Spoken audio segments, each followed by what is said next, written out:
Vous écoutez Yasmine Abdel-Fadel. Cube Radio. Cube Radio.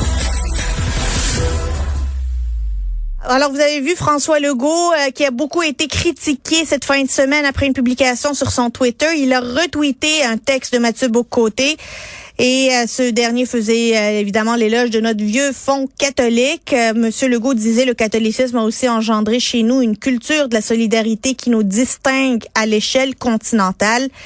Évidemment, il y a eu beaucoup de personnes à qui ça a déplu, beaucoup de personnes qui reprochent au premier ministre d'avoir la laïcité à géométrie variable, puis finalement c'est le patrimoine quand c'est catholique, puis c'est la laïcité quand c'est les autres religions. Est-ce qu'il a tout à fait tort ou est-ce que ça manquait de nuances? On en parle avec Frédéric Bérard, docteur en droit constitutionnel et avocat. Bonjour, Maître Bérard. Bonjour, Yasmine. Alors, François Legault avait-il tort de dire que le catholicisme a engendré chez nous une culture de la solidarité qui nous distingue à l'échelle continentale?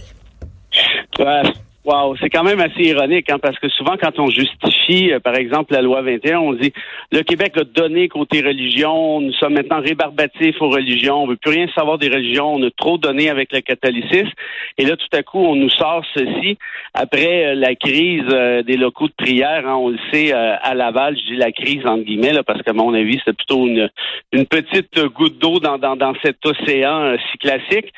Entre les locaux de prière à Laval et un premier ministre qui fait l'apologie du catholicisme, je sais pas moi, côté laïcité, disons qu'il y a quelque chose qui est achalant là-dedans. Est-ce qu'il a fait l'apologie du catholicisme? Disons les choses, pas de temps, là? Si on lit la chronique de Mathieu, le bon fond catholique, il y avait pas grande critique de l'Église là-dedans, on s'entend bien. Et Legault qui partage la chronique donc dans son ensemble, en plus de certains extraits, ceux qui font son affaire. Je veux dire, pour moi, c'est très clairement une posture qui est désolante, parce que la laïcité, c'est quoi? C'est justement l'État qui refuse de prendre parti pour une religion ou pour une autre, au détriment d'autres religions. Or, dans ce cas-ci, très clairement, je comprends la question du patrimoine, on peut pas tout effacer à la gomme, ce qui s'est produit au Québec dans les dernières décennies, mais il y a quand même un problème aussi, c'est que cette chronique-là, franchement, était plutôt complaisante face à l'Église catholique. Quand on parle de catholicisme à plusieurs, on parle par exemple de l'obligation pour les femmes d'enfanter, de ne pas freiner la famille, même rendue au 10, 12e, 15e enfant parfois. On se rappelle aussi que le Québec a été la dernière province canadienne à accorder le droit de vote aux femmes. Pourquoi? Du fait, évidemment, de l'Église catholique. Même chose pour l'avortement. On pourrait parler des orphelins du Plessis. On pourrait parler des pensionnats autochtones. On pourrait parler des livres à l'index. Bref, on pourrait parler d'une multitude de souvenirs qui n'ont pas une super résonance dans le cerveau des Québécois. Mais toutes les religions ont des choses à se reprocher. C'est sûr. Toutes, sans exception. Il n'y en a aucune là, qui peut prétendre avoir fait que contribuer à une société ou à l'avancement d'une société. Et toutes n'ont pas que des choses à se reprocher aussi. Non, mais ça, c'est clair. Mais remarque l'ironie ici, Yasmine. Quand on parlait dans le débat de la Charte des valeurs, c'était quoi quelle minorité en recevait plein la gueule? C'est la minorité musulmane. On parlait strictement de l'islam. On n'a pas parlé de la religion juive, on n'a pas parlé des confessions sikhes, c'était strictement les musulmans. Pourquoi? Parce qu'on invoquait toujours la bonne vieille, le bon vieux principe de l'égalité homme-femme. Or, s'il y a bien une religion qui n'a pas de leçon à donner côté égalité homme-femme, c'est bien le catholicisme, la religion chrétienne de manière générale. Tu me diras que les autres, c'est la même chose, oui, je comprends, mais le catholicisme ne peut donner de leçons dans ce cas-ci.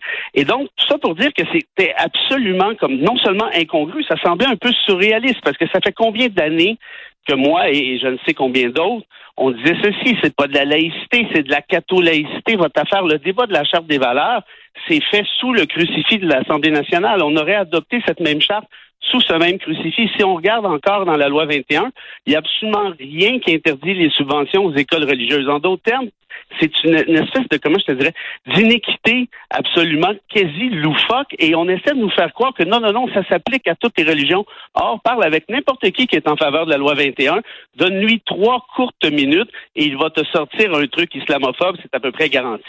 En même temps, finalement, François Legault, ce qu'il a fait hier sur Twitter, il a incarné la position que ceux qui ne veulent pas de la loi 21 soutiennent, c'est de dire qu'on peut être une autorité morale et d'avoir une certaine foi, un certain lien positif avec la religion sans que l'un soit en conflit avec l'autre. Alors, ça n'argumente pas dans votre sens? Oui, dans un sens, mais c'est parce que ce qui est problématique, c'est que le Québec était déjà laïque depuis les années 60. Si, évidemment, on adopte la bonne définition de la laïcité, et moi, j'adopte celle de la Cour suprême du Canada, qui est précise, c'est-à-dire que l'État, comme je l'expliquais tout à l'heure, ne peut intervenir en faveur ou en défaveur d'une religion. Ceci, évidemment, n'exclut pas le fait que des individus qui travaillent pour l'État ont le droit à leur liberté de religion. Vous avez, par exemple, Thomas Jefferson, un des fondateurs aux États-Unis, qui défendait justement ce principe-là. L'État ne peut pas prendre parti pour une religion, mais les individus, eux, à titre personnel, peuvent évidemment porter un signe ou un autre. Donc, si on ramène ça au Québec, celui-ci est laïque depuis les années 60. On a déconfessionnalisé les écoles, on a déconfessionnalisé les hôpitaux. Reste quoi? Il reste les subventions des écoles religieuses, comme je l'expliquais tout à l'heure. On a enlevé le crucifix, mais pour le reste, quoi? Pour le reste, absolument rien. Donc, à mon sens, on est encore dans une espèce de faux débat, de fausse polémique, et j'ai de la difficulté à croire, Yasmine, que François Legault a tweeté son gazouillis d'hier ou avant-hier sans savoir tout ce que je viens de te dire là. C'est pour je vois le temps filer, puis je vois j'ai une question qui me turlupine depuis ce matin. T'es-tu en bas de ta chaise, Frédéric, lorsque tu as constaté que Adonis faisait du prosélytisme musulman pendant la période du Ramadan, tel que décrit ce matin dans le Journal de Montréal? J'ai pas lu le Journal de Montréal. C'est quoi? Adonis a décoré pour le Ramadan, puis ça doit toucher nos valeurs, ça, puis encore une fois, on est en perdition. Notre menace, notre identité. Vous avez aussi le droit de ne plus aller chez Adonis. C'est comme au Carrefour Laval rendu là. Adonis, Carrefour Laval, même combat. Frédéric Bérard, toujours un plaisir. Salut, à bientôt.